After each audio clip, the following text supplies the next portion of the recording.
Hi, my name's Adam Moir. I'm a family physician and emergency physician who works in Dryden, Ontario, which is a small rural community between Thunder Bay and Winnipeg.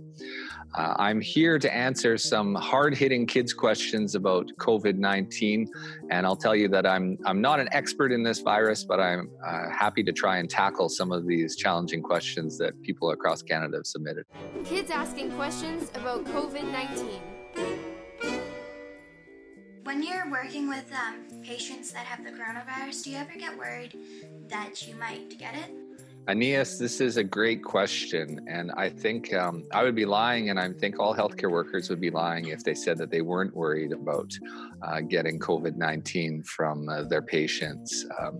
And I had a liver transplant when I was in my 20s. So I'm especially worried because I'm what's called immunosuppressed. So that puts us at special risk.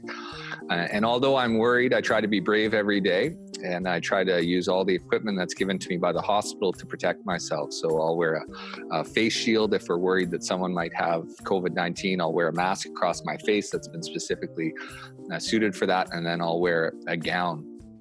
And that's one of the things we do to protect ourselves. And most of all, we remember that when we got into being a doctor, a nurse, or even someone who works at the hospital, like the important people that help clean the rooms and check you in when you go into the emergency department, we've all made a commitment to take care of people when they're healthy and also when they're sick, and even when it's scary for us. So we try to have that courage every day when we go back to work. So I think that's a great question, and I'm really glad you asked it. Kids asking questions about COVID-19.